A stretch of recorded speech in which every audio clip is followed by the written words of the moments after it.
Traders diary में स्वागत है आपका। नमस्कार, मैं हूं आशीष चतुर्वेदी और नमस्कार, मैं हूं आपके साथ कुशल गुप्ता। मिड वीक सेशन है एंड डेफिनेटली मंथली एक्सपायरी के पहले क्या मूव रहते हैं ये देखना भी काफी अहम है। और आज सबसे बड़ी बात आशीष, देर रात जो अमेरिकी बाजार है वहां पर फेड की तरफ से जो ब्याज दरें हैं उस पर फैसला आने वाला है। तो ये सब चीजें तो हम देखेंगे ही, पर कल जिस तरह की गिरावट हमें देखने को मिली है, क्या आज बाजार उससे उभर पाएंगे? और जिस तरह से एसजीएक्स निफ्टी दिखा रहा है वो तो कहीं ना कहीं यही इंडिकेट कर रहा है कि पॉजिटिविटी भी बनती हुई नजर आ सकती है। क्योंकि एसजीएक्स निफ्टी जब हम देख रहे थे सुबह 6:30 बजे वापस ओपन हुए थे तो करीब 20 अंकों की गिरावट के साथ खुलते हुए दिखे थे, बट उसके बाद यहां पर फर्दर रिकवरी वापस से आती हुई नजर आ रही है। तो कहीं ना कहीं मूड माहौल थोड़ा सा हो सकता है कि आज पॉजिटिव हमें देखने को मिले, बट लार्जली सबसे पहले डाउ फ्यूचर्स की तरफ एक बार नजर डाल लेते हैं। हो सकता है कि वहां पर डाउ फ्यूचर्स की वजह से ही एसजीएक्स निफ्टी में हमें रिकवरी आती हुई नजर आ रही है।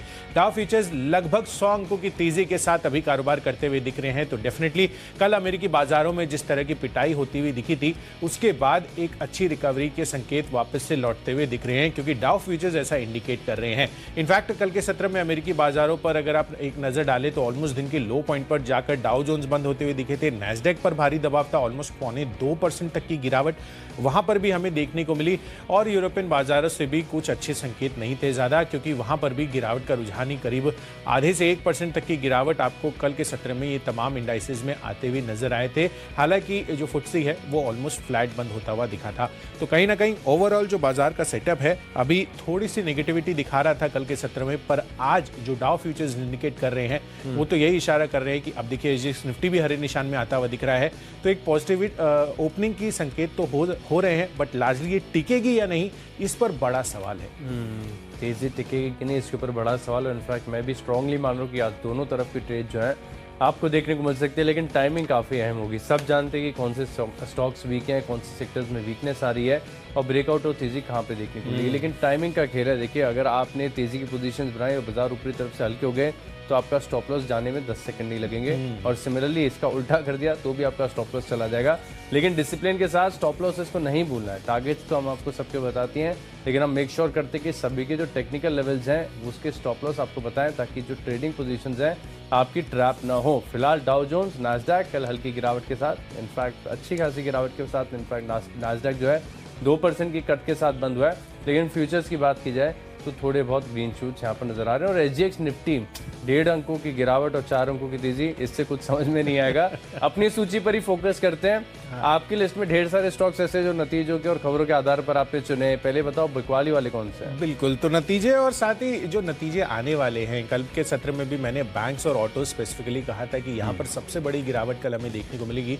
और कल हमने देखा कि यहाँ पर ऊपरी स्तर से किस तरह से हमें बैंक निफ्टी और साथ ही ऑटो इंडेक्स में दबाव देखने को मिला था। तो बट लार्जली आज भी जो सेटअप है वो कुछ कल के स्टॉक्स रिपीट हैं, क्योंकि जो नंबर्स आने की एक्सपेक्टेशंस लगाकर चल रहा हूं मैं, वहां पर थोड़ा दबाव देखने को मिल सकता है।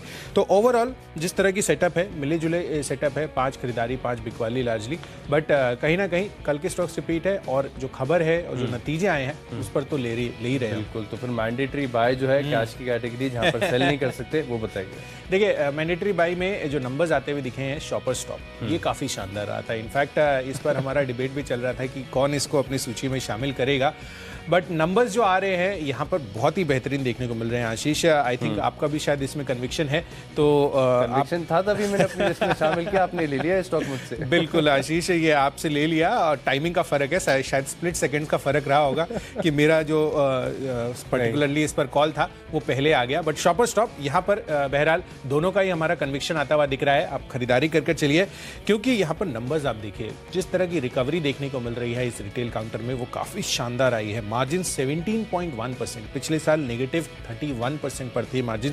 तो यानी कि जाहिर सी बात है कि यहाँ पर जिस तरह का अंडर परफॉर्मेंस रहा था पिछले साल, खैर अगर आप लास्ट ईयर की बात करेंगे तो वहाँ पर पेंडेमिक इंड्यूस था, सेकेंड वेव थी, तो उस वजह से डेफिनेटली बेस पर हम नहीं ले सकते हैं, पर क्वार्टर ऑन क्वार्टर बेसिस पर भी आप देखिए नंबर्स यहाँ पर, उसमें भी आपको शानदार परफॉर्मेंस देखने को मिलेगी। इनफैक्ट कंपनी की आय 205 करोड़ थी पिछले साल, और इस बारी 948 करोड़ के रूप में यह आय आती हुई दिख रही है। और कंपनी का मुनाफा भी 123 करोड़ पर आ गया है। पिछले साल 105 करोड़ का घाटा था, तो घाटे से मुनाफे में आती हुई दिख रही है कंपनी। डेफिनेटली इनके लिए काफी पॉजिटिव जो है ये नंबर्स आते हुए दिख रहे हैं। तो शॉपर स्टॉप खरीद कर चलिए, 555 रुपए टारगेट होगा। कल के सत्र में परफॉर्मेंस नहीं आई थी इस स्टॉक में, तो आज लग रहा है कि जो नंबर्स हैं उसके दम पर ये चलना चाहिए। 534 रुपए के स्टॉप लॉस के साथ आप यहां पर खरीदारी कर चलिए। तो देखिए कैश की कैटेगरी में मैंने भी नतीजों वाला स्टॉक चुना है। स्टॉक का नाम है KEI इंडस्ट्रीज।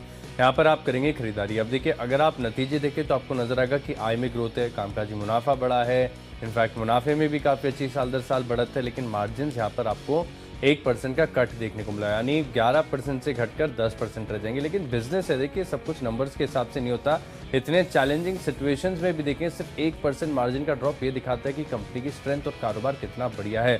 अच्छा, वायर कंपनीज में एक खास बात बताता हूँ कि सारे के सारे जो है कॉस्ट प्लस मॉडल के साथ काम करते हैं, यानी अगर कॉपर की कीमतें, एल्यूमिनियम की कीमतें घटेंगी तो ग्राहकों को पास करेंगे, और सिमिलरली अगर आप देखें तो बढ़ेंगी तो कीमतें भी बढ़ाने में इनका लैग ज़्यादा नहीं होता।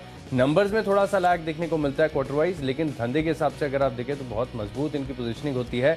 और पिछले 3 क्वार्टर से आप देखें कितने चैलेंजेस है पूरी इंडस्ट्रीज अक्रॉस। अगर आप देखें तो बिजनेस वर्टिकल्स पे बात की जा रही है कि इनपुट कॉस्ट इन्फ्लेशन जो है सबकी कमर तोड़ रहा है, लेकिन 10% के लगातार मार्जिन KEI इंडस्ट्रीज मेंटेन करता हुआ नजर आ रहा है। बहुत लोग मानेंगे कि नतीजे कमजोर है, मैं मान रहा हूँ नतीजे बहुत शानदार हैं, और खरीदारी करिए। अच्छी तेजी यहाँ पर देखने को मिल सकती है। 1250 रुपए का लक्ष्य है, 1185 रुपए का लगाइए स्टॉप लॉस। और पिछले 3 तिमाहियों के मार्जिन के ट्रेंड को भी एक बार जरूर देखिएगा, किस प्रकार से 3 तिमाहियों से कंपनी ने अपने मार्जिन मेंटेन कर रखे हैं। मुनाफे में ग्रोथ आई है, आय में ग्रोथ है, बिजनेस बढ़िया चल रहा है। KEI इंडस्ट्रीज यहाँ पर आप करेंगे खरीदारी। लिस्ट को आगे बढ़ाते हैं। अगली जो हमारी कैटेगरी है फ्यूचर्स की है, और फ्यूचर्स में देखिए कल एक स्टॉक बताया था आपको जहां पर ना टारगेट हिट हुआ ना स्टॉप लॉस हिट हुआ, तो आज रिआइट्रेट करना जरूरी है। स्टॉक अब धीरे धीरे सबके रडार पर आ गया है। हालांकि अगर आप देखें तो कैश में कल की इसकी जो क्लोजिंग है 200 रुपए के पार नहीं हो पाई है। 200 रुपए का ब्रेकआउट ऑलरेडी दे दिया है इसने, लेकिन 199.65 की कैश के स्तर की जो है यहाँ पर क्लोजिंग देखने को मिली है।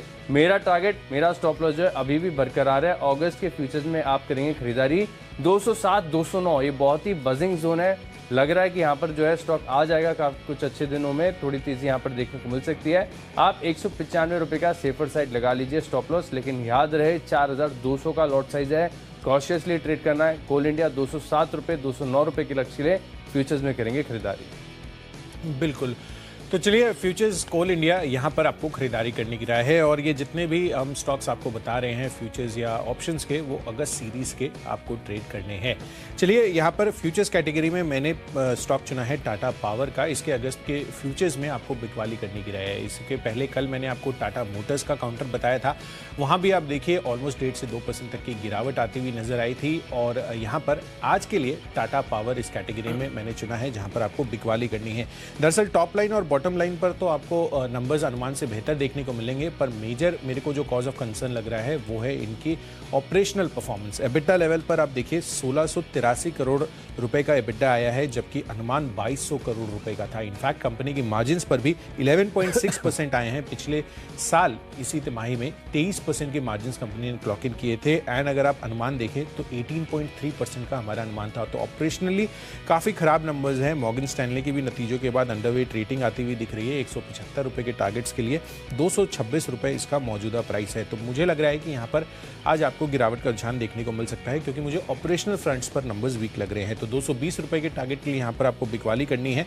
230 रुपए हायर साइड पर आपका स्टॉप लॉस बनना चाहिए। चलिए, ये तो हो गई फ्यूचर्स की बात। डेरिवेटिव स्पेस में एक और कैटेगरी है हमारी जो है ऑप्शंस की, और यहाँ पर बेस्ट ऑप्शन आज के लिए मैंने चुना है L&T। अब देखिए एक जन के नंबर खराब आए हैं तो दूसरी कंपनी ने काफ़ी बेहतर प्रदर्शन किया है। इनफैक्ट हर एक पैरामीटर पर हम देख रहे हैं तो नंबर्स ने बीट किया है हमारे एस्टिमेट्स को। खासकर अगर आप ऑपरेशनल परफॉर्मेंस देखिए तो 3956 करोड़ रुपए का एबिटा दिया है कंपनी ने कंसोलिडेटेड आधार पर। हमारा अनुमान करीब 3700 करोड़ रुपए का था। साथ ही कंपनी की मार्जिन्स भी 10.8% से बढ़कर 11.05% होती हुई दिख रही है। अनुमान जो है 10.5% का था, यानी कि 30 बेसिस पॉइंट्स घटने का अनुमान था, उसके मुकाबले आप देखिए करीबन 25 बेसिस पॉइंट्स यहाँ पर बढ़त आती हुई नजर आ रही है मार्जिन्स के फ्रंट पर भी। और कंपनी का मुनाफा भी 1650 करोड़ के अनुमान के मुकाबले 1702 करोड़ पे आया है। ऑर्डर इनफ्लोज भी कंपनी के अच्छे हैं, एग्जीक्यूशन बेहतर रहेगी और ऑर्डर इनफ्लो अगर कंटिन्यू रहते हैं तो L&T के लिए काफ़ी अच्छी ये जो है आपको ग्रोथ स्ट्रैटेजी देखने को मिल सकती है। नंबर्स भी रिफ्लेक्ट कर रहे हैं जिस तरह के यहाँ पर आते हुए दिख रहे हैं। हैं पहली तिमाही के। तो 1760 रुपये का जो आपको कॉल ऑप्शन है अगस्त सीरीज का, वो अब खरीद कर चलना है। लगभग 50 रुपये के आसपास की प्राइसिंग है। 65 रुपये के टारगेट आपको यहाँ पर भी लगाना है और जो स्टॉप लॉस होगा वो 40 रुपये का होगा। और आज की इनफैक्ट कल के दिन में भी मैंने एक्सिस बैंक आपको बताया था, वहाँ पर भी आपको ऑलमोस्ट 35% के गेंस देखने को मिले थे जो ओपनिंग प्राइस थी। तो ऑप्शंस के माध्यम से L&T 1760 अगस्त सीरीज ध्यान रहेगा। अच्छा, मैं भी एक स्टॉक बताता हूँ लेकिन रिपीट कर रहा हूँ, कल नहीं बताया था, परसों एक स्टॉक आपको बताया था जिसमें वीकनेस लग रही थी साफ। स्टॉक का नाम है ग्लेनमार्क। यहाँ पर लगातार अगर आप देखें तो कंटिन्यूस बड़ा डाउन ट्रेंड देखने को मिल रहा है। स्टॉक में कोई भी उछाल आ रहा है तो जो बिकवाली करने का मौका है वो साफ नजर आ रहा है, जिसके चलते मैं मान रहा हूँ कि सिमिलरली ऑगस्ट सीरीज की जो पुट ऑप्शन है 360 रुपये की, यहाँ पर आप खरीदारी करके चल सकते हैं। और रिस्क एंड रिवॉर्ड के लिहाज से भी देखें तो ट्रेड लग रहा है बैलेंस्ड और फेवरेबल। यहाँ पर मैं मान रहा हूँ कि जिस प्रकार की क्लोजिंग कल के सत्र में देखने को मिली, आज 2 से 3 रुपये का भी ड्रॉप शुरुआत में अगर आपको मिल गया तो एक बड़े ब्रेकडाउन की संभावना यहाँ पर नजर आ रही है। फार्मा स्टॉक्स में इनहेरेंट वीकनेस है, यहाँ पर अगर आप देखें तो कोई भी जो रिवर्सल के संकेत हैं वो कारगर साबित नहीं हो रहे। हमने भी काफ़ी बार बेट किया लेकिन वो जो है गलत ही पड़ता हुआ नजर आया। अब यहाँ पर पुट ऑप्शन के माध्यम से कर सकते हैं आप बिकवाली। 360 रुपये की पुट ऑप्शन खरीदिए। कल की इसकी क्लोजिंग है करीब 16 रुपये के आसपास की। आप 21 रुपये 50 पैसे 21.5 रुपये के लक्ष्य के लिए इस पुट ऑप्शन में कर सकते हैं खरीदारी। और 13 रुपये 40 पैसे का आपको लगाना है स्टॉप लॉस। और मैं मान रहा हूँ कि बड़ी आसानी से अगर बाजार में वीकनेस होती है, आज भी फार्मा स्टॉक्स में थोड़ी बहुत वीकनेस आपको नजर आती है, तो 360 के आसपास का जो ग्लेनमार्क बंद हुआ है वो आपको बड़े आसानी से 350 तक के स्तर दिखा देगा। और 10 रुपये का अगर हमें फॉल मिलता है तो हमारे जो टारगेट्स हैं पुट ऑप्शन में 21.5 रुपये के वो हासिल होते नजर आएंगे। तो इस स्टॉक्स में आप कर सकते हैं खरीदारी। L&T में करेंगे खरीदारी और ग्लेनमार्क यहाँ पर पुट ऑप्शन के माध्यम से आप कर सकते हैं बिकवाली। लिस्ट को आगे बढ़ाते हैं। अगली जो हमारी कैटेगरी है वो है टेक्नोपिक। और टेक्नोपिक के लिहाज से एक और फार्मा स्टॉक है, क्योंकि फार्मा स्टॉक के चार्ट देख ही रहा था तो एक और नजर आ गया जहाँ पर वीकनेस आपको साफ नजर आ रही है। यहाँ पर भी बहुत बड़े ब्रेकडाउन के संकेत मुझे नजर आ रहे हैं। इनफैक्ट 328 रुपये का जो मैंने लक्ष्य आपको दिया है वो थोड़ा कंजर्वेटिव साइड पर है, लेकिन यहाँ पर पोटेंशियल काफ़ी ज़्यादा है। और इनफैक्ट स्टॉक्स में मैं ये भी कहूँगा कि कोई बॉटम फिशिंग करना चाहे ना तो अभी इसको थोड़ा सा वेट करना चाहिए। जैसे कि हमने IT स्टॉक्स में देखा थोड़ी बहुत तेजी है, अब देखिए कल के सत्र में कितनी जोरदार पिटाई होगी, तो ऐसे में ट्रैप होने की संभावना काफ़ी ज़्यादा नजर आती है। जाइडस लाइफ साइंसेज, जिसका नाम होता था पहले कैडिला, कैडिला इसका नाम होता था। तो यहाँ पर आपको शॉर्ट पोजीशंस बनानी है। 340 के आसपास की फ्यूचर में क्लोजिंग चल रही है। 328 रुपये तक ये स्टॉक फिसल सकता है और 345, 350 आप अपनी रिस्क एपेटाइट के अनुसार स्टॉप लॉस को चूज करें। लेकिन डाउन साइड खुली हुई है, ऊपरी तरफ तो थोड़ा बहुत झटका आएगा तो हो सकता है कि हम स्टॉप आउट हो जाए ट्रेड से, लेकिन निचले तरफ पे अगर आप देखें तो डाउन साइड बहुत ज़्यादा नजर आ रही है। 328 रुपये का लक्ष्य है, शॉर्ट पोजीशंस लेंगे। बिल्कुल, तो हाई कन्विक्शन शॉर्ट कॉल आता हुआ दिख रहा है आशीष की तरफ से जाइडस लाइफ साइंस पर। इसके अगस्त के फ्यूचर्स में आपको बिकवाली करने की राय है। चलिए, टेक्नोपिक के आधार पर मैंने कल का स्टॉक रिपीट किया है और अपनी सूची में मारुति सुजुकी को दोबारा शामिल किया है। आप देखिए मारुति सुजुकी कल आप देखिए ऑलमोस्ट 1.5 से 2% तक की गिरावट यहाँ पर भी आती हुई नजर आई थी, क्योंकि नंबर्स आज इसके आने वाले हैं और एक्सपेक्टेशंस कमजोरी का ही है। क्वार्टर बेसिस पर मार्जिन अगर मैं देखूँ तो जो एस्टिमेट मैंने लगाया है 9.1% पिछली तिमाही में था और इस बारी लगभग 8.5% के मार्जिन कंपनी क्लॉक इन कर सकती है। मुनाफे के लिहाज से भी 13% तक की गिरावट मैं एक्सपेक्ट करके चल रहा हूं।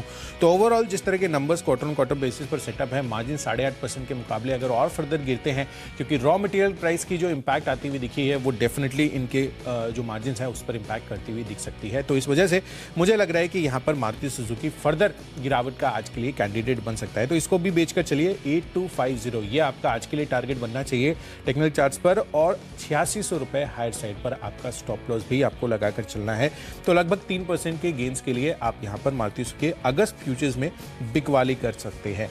चलिए बढ़ते हैं अपनी अगली कैटेगरी जो है फंडा पिक। और फंडामेंटली मुझे स्टॉक पसंद आ रहा है सोनाटा सॉफ्टवेयर। यहां पर आपको खरीदारी करनी है, पर ये शॉर्ट टर्म के लिए नहीं है, 1-2 दिन के लिए नहीं है, इसको लॉन्ग टर्म पोर्टफोलियो में आप शामिल करके चल सकते हैं। दरअसल अब आप देखिए कल अमेरिकी बाजारों में पोस्ट मार्केट माइक्रोसॉफ्ट के नंबर्स आते हुए दिखे थे और उन्होंने अपनी जो गाइडेंस है वो बढ़ा दी है। तो डेफिनेटली ये जो गाइडेंस उन्होंने बढ़ाई है, माइक्रोसॉफ्ट से सोनाटा सॉफ्टवेयर का लिंकेज काफ़ी पुराना है, 30 साल से ज़्यादा रिलेशनशिप इनकी रही है। तो जो पार्टनरशिप इन्होंने बनाई है and over a longer period of time ये और ज़्यादा इंटीग्रेट करने वाले हैं इसको, और फर्दर डेप्थ इसमें इनकी जो पार्टनरशिप है उसमें इंटेंसिफाई हो सकती है। है। उस वजह से मुझे लग रहा है कि सोनाटा सॉफ्टवेयर ये आपके अगले 1 साल के लिए बेहतरीन तेजी का कैंडिडेट बन सकता है, क्योंकि माइक्रोसॉफ्ट की गाइडेंस बढ़ती हुई दिख रही है। तो अगले 1 साल में 840 रुपए ये आपका इमीडिएट सेट ऑफ टारगेट होगा। हो सकता है कि 900 के लेवल्स भी टच करते हुए नजर आए। सोनाटा सॉफ्टवेयर फंडा पिक है, और फंडा पिक के लिहाज से मैंने भी नतीजों वाला स्टॉक चुना है, यूनाइटेड स्पिरिट्स। यहाँ पर आपको करनी है खरीदारी, और यूनाइटेड स्पिरिट्स में देखिए हर बार जब भी खरीदारी की कॉल दी है एक ही बात की कि इर्रिस्पेक्टिव ऑफ स्ट्रीट्स रिएक्शन, बाजार किसी भी प्रकार का रिएक्शन दे आपको करनी है इनमें खरीदारी, क्योंकि ये स्टॉक्स ऐसे जिनमें अगर आप बुरे वक्त में खरीदारी नहीं करोगे तो अच्छे वक्त में ये स्टॉक आपके हाथ नहीं आएंगे। अब दरअसल नतीजे देखें, साल दर साल कंपेरेटिव देखेंगे तो आपको सब कुछ बढ़िया लगेगा, लेकिन अनुमान के विपरीत अगर आप देखेंगे जो बाजार अनुमान लगाकर चल रहा था इससे थोड़े से हल्के कमजोर यूनाइटेड स्पिरिट्स के नतीजे आए। लेकिन हम कोई इंट्राडे बीटीएसटी के लिए ट्रेड नहीं कर रहे हैं, हम 12 महीने का 1 साल का बड़ा व्यू बनाकर खरीदारी कर रहे हैं। और 1 साल में क्या यूनाइटेड स्पिरिट्स से आपको 15% रिटर्न्स नहीं मिल सकते हैं? बड़ी आसानी से मिल सकते हैं। 850 रुपये की क्लोजिंग है, 975 रुपये के लक्ष्य के लिए 1 साल का व्यू बनाकर गिरावट में करे खरीदारी और धीरे धीरे करे एक्यूमुलेट। ग्रोथ स्टोरी बहुत शानदार है, यहाँ पर आप फंडामेंटल तौर पर कर सकते हैं खरीदारी। और इनफैक्ट इसी के साथ निवेश का स्टॉक्स भी आपके सामने रखता हूँ, वो है रेडिको खैतान। यहाँ पर भी है करनी खरीदारी, क्योंकि ये बिजनेस जिस प्रकार से भारत में ग्रो कर रहे हैं इनकी ग्रोथ स्टोरी बहुत शानदार नजर आती है। और 2 ही बड़े प्लेयर हैं पूरे भारत के लिकर मार्केट में देखेंगे तो यूनाइटेड स्पिरिट्स और रेडिको खैतान, इन्हें मिस नहीं करना चाहिए, तुरंत अपने पोर्टफोलियो में कर लीजिए शामिल। 12 महीने का व्यू बनाइए, 1294 के पार जाएगा जो प्रीवियस पीक है। रेडिको खैतान खरीदारी करेंगे। बिल्कुल, तो रेडिको खैतान यहाँ पर एज एन इन्वेस्टमेंट पिक ये आशीष को पसंद आ रहा है। चलिए, मेरी तरफ से इन्वेस्टमेंट के लिहाज से आपको भारती एयरटेल इस स्टॉक पर फोकस रखना चाहिए, और लगभग अगले 1 साल में 850 रुपये के टारगेट भी आपको देखने को मिल सकते हैं। मौजूदा भाव काफ़ी अट्रैक्टिव है, 5G स्पेक्ट्रम की नीलामी भी शुरू हो गई है, तो और फंडामेंटल्स अपने आप में ये इंटैक्ट है। तो 850 के टारगेट के लिए भारती एयरटेल में खरीदारी कीजिए अगले 1 साल के लिए। चलिए, मेरी तरफ से जो अगला जो कैटेगरी है वो है खबरों के दम पर, और यहाँ पर मैंने स्टॉक चुना है भारत डायनामिक्स का। अब आप देखिए, इसको चुनने की वजह यही बन रही है कि जो डिफेंस पैनल है उनकी तरफ से हथियार खरीद प्रस्ताव को मंजूरी दे दी गई है। लगभग 29,000 करोड़ रुपए की ये प्रोक्योरमेंट होंगी, और swarm drones, bullet proof jacket और कार्बाइन इसमें शामिल है। तो स्वॉर्म ड्रोन्स में भारत डायनामिक्स की काफ़ी अच्छी पकड़ है, और इसी वजह से मुझे लग रहा है कि आज यहाँ पर तेजी बन सकती है। 720 रुपये का टारगेट आज के लिए बनाइए, 691 आपका स्टॉप लॉस। खबरों के लिहाज से जो स्टॉक मुझे पसंद है वो है इथॉस। हाल ही की लिस्टिंग और नतीजे हैं बहुत ही शानदार, साल दर साल देखें तिमाही दर तिमाही नतीजे आपको बहुत ही शानदार नजर आएंगे। स्टॉक में बढ़िया तेजी देखने को मिल सकती है, लेकिन एक ही रिस्क है कि 2-3 दिन पहले देखें तो स्टॉक में बड़ा मूव ऑलरेडी आ चुका है। एक रिस्क है, इसके लिए स्टॉप लॉस भी है हमारे पास 954 रुपये का, क्योंकि 961 की क्लोजिंग है। 990 रुपये तक इथॉस जा सकता है, खरीदारी करके चलेंगे। तो चलिए, खबरों के लिहाज से स्टॉक्स तो कर लिए डिस्कस, बची हमारी आखिरी कैटेगरी माई चॉइस, और 6 स्टॉक अपनी आखिरी लिस्ट की तरफ बढ़ते हैं। इसमें पहला जो स्टॉक है लिस्ट में वो है मिश्र धातु निगम, जिसे मिधानी भी कहते हैं। यहाँ पर आप खरीदारी करके चलेंगे। कुशल, आप बता रहे थे बीडीएल के बारे में कि रक्षा खरीद होने वाली है, और इसमें बुलेट प्रूफ जैकेट्स का भी नाम है, और ये मिश्र धातु निगम बनाता है, काफ़ी सक्सेसफुली बना रहे। इससे पहले सप्लाई भी किया उन्होंने, तो फायदा देखने को मिलेगा। 166 रुपये की स्टॉप लॉस के साथ करिए खरीदारी। 175, 180 रुपये तक के जो स्तर है आपको मिधानी में देखने को मिल सकते हैं। वैसे भी लंबे समय से स्टॉक चला नहीं है, तो अब सबके रडार पर आएगा। दूसरा स्टॉक है लिस्ट में ONGC। यहाँ पर अगर आप देखें तो इसने एक कंपनी के साथ ग्रीन हाइड्रोजन के लिए करार किया है। स्पेस काफ़ी ज़्यादा बजिंग है, और यहाँ पर आप खरीदारी करके चल सकते हैं। 134 के लक्ष्य के लिए 125 का लगाइए स्टॉप लॉस।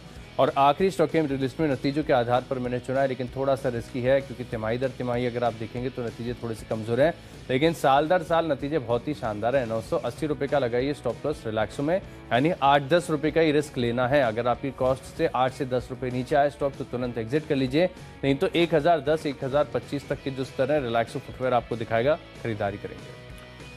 बिल्कुल, तो चलिए, माई चॉइस कैटेगरी में मेरी तरफ से 2 बिक वाली एक खरीदारी का कॉल है। बेचने में बैंक से में HDFC बैंक ये कमजोरी का रुझान दिखा रहे हैं। मुझे लग रहा है कि यहाँ पर आज गिरावट आ सकती है, मोमेंटम नेगेटिव साइड पर बना हुआ है। तो 1360 रुपये के टारगेट के लिए यहाँ पर बिकवाली करनी है आपको। लगभग 1400 रुपये के आसपास की प्राइसिंग है। 1415 रुपये हायर साइड पर स्टॉप लॉस लगा के चलना है, और ये अगस्त के फ्यूचर्स में आपको बिकवाली करनी है। टाटा मोटर्स दूसरा कॉल है। कल का स्टॉक अगेन रिपीट कर रहा हूँ, तो मारुति सुजुकी के साथ साथ टाटा मोटर्स यहाँ पर भी आपको अगेन बिकवाली कर चलनी है। हैं। कल के सत्र में भी चार्ट सेक्टर बेहद कमजोर लग रहे थे और 430 रुपए के टारगेट अब मैं ये मानकर चल रहा हूँ नंबर्स इसके आ जाते हुए दिखेंगे। एंड ओवरऑल जिस तरह का सेटअप बन रहा है वो मुझे लग रहा है कि गिरावट का रुझान यहाँ पर देखने को मिल सकता है, क्योंकि JLR की वॉल्यूम्स में गिरावट आती हुई नजर आ रही है। इनफैक्ट आखिरी कॉल है मेरी तरफ से जेन टेक्नोलॉजीज पर, जहां पर आपको खरीदारी करने की राय है। ड्रोन्स में जब बात आती है तो जेन टेक्नोलॉजीज को भी आप नहीं भूल सकते हैं। यहां पर भी बड़ा फोकस आपको रखना है। जिस तरह से ये जो ऑर्डर प्रोक्योरमेंट की खबर आती हुई दिखी है, 178 रुपए के टारगेट जेन टेक्नोलॉजीज में खरीदना है, 169 का स्टॉप लॉस। तो चलिए, जो 20 स्टॉक्स हैं इनकी लिस्ट हो गई तैयार, और अगर आपने कोई भी स्टॉक या कोई भी लेवल मिस कर दिया तो पहले जल्दी से देख लेते हैं रिकैप। कैश का स्टॉक है मेरी लिस्ट में KEI इंडस्ट्रीज, कोल इंडिया के अगस्त फ्यूचर्स में करेंगे खरीदारी और ग्लेनमार्क 360 रुपए का पुट ऑप्शन खरीदेंगे। जाइडस लाइफ साइंसेज में आएगी गिरावट, और फंडामेंटली खरीदना यूनाइटेड स्पिरिट्स, और निवेश के लिहाज से खरीद सकते हैं रेडिको खैतान। नतीजों का असर देखने को मिलेगा इथॉस में, मिधानी में आएगी तेजी, ONGC में करे खरीदारी, और रिलैक्सो है बड़े मूव के लिए तैयार। इन 10 स्टॉक्स में मेरा कन्विक्शन सबसे ज्यादा है, निवेश के लिहाज से खरीदिए रेडिको खैतान। अच्छा टेक्निकल स्ट्रक्चर है, फंडामेंटल्स हैं शानदार, 1294 रुपए के लक्ष्य के लिए स्टॉक में निवेश करेंगे। चलिए, दमदार नतीजों के आधार पर जो कैश स्पेस में स्टॉक चुना है वो है शॉपर्स स्टॉक का, जहां पर आपको खरीदारी करनी है। क्वार्टर बेसिस पर भी अच्छे नंबर्स आ रहे हैं। ऑपरेशनल नंबर्स वीक हैं टाटा पावर के, तो मुझे लग रहा है कि यहाँ आपको बिकवाली करनी चाहिए। साथ ही LNT के नंबर्स बेहतर साइड पर आते हुए दिख रहे हैं, तो यहाँ पर खरीदारी कर चल सकते हैं इसके कॉल ऑप्शन में। मारुति सुजुकी अगेन कल का स्टॉक आज भी दे रहा हूँ, यहाँ पर वीकनेस साफ तौर पर नजर आ रही है, नंबर्स भी खराब एक्सपेक्टेड है। साथ ही सोनाटा सॉफ्टवेयर यहाँ पर अगले 12 महीनों के लिए 840 रुपए के टारगेट आपको देखने को मिल सकते हैं। निवेश के लिहाज से भारतीय एयरटेल पर फोकस रखना है। 5G ऑक्शन में जमकर यहाँ पर पार्टिसिपेशन हो रहा है, तो डेफिनेटली इनके लिए आगे का जो ग्राउंड है वो पॉजिटिव दिख रहा है। भारत डायनेमिक्स जो डिफेंस को लेकर खबर आती हुई दिख रही है, उस वजह से पॉजिटिव रह सकता है। साथ ही HDFC बैंक और टाटा मोटर्स पर आज भी बिकवाली करके चलनी है, और जेन टेक्नोलॉजीज में आपको खरीदारी करनी है। और आज के लिए मेरा बेस्ट पिक है इन सभी में शॉपर स्टॉप का। आप देखिए, नंबर्स काफ़ी शानदार आते हुए दिखे हैं, हर एक पैरामीटर पर कंपनी ने बीट किया है। 555 रुपए के टारगेट की खरीदारी करनी है, 534 रुपए स्टॉप लॉस। तो चलिए, सभी स्टॉक्स और जितने भी इनके लेवल्स हैं उसका तो हमने रिकैप कर लिया है, पर बाजारों पर किस तरह की रणनीति बनानी चाहिए ये काफ़ी इंटरेस्टिंग होगा आज देखना। और मुझे लग रहा है कि कहीं ना कहीं आशीष, जिस तरह से SGX निफ्टी अभी इंडिकेट कर रहा है, एक बारी उस पर भी नज़र डाल लेते हैं। अब हरे निशान में आते हुए दिख रहे हैं, तो बाज़ारों पर जो रणनीति बनानी है वो काफ़ी अहम हो जाएगी आज, क्योंकि आज देर रात अमेरिकी बाज़ारों में आपको फेड की बैठक होने वाली है, और वहाँ पर 73% लोग यही अनुमान लगाकर चल रहे हैं कि 75 बेसिस पॉइंट्स की हाइक यहाँ पर एक्सपेक्टेड है। तो देखना होगा कि यहाँ पर फाइनली जो है ब्याज दरों पर जो फैसला आता है वो क्या रहता है।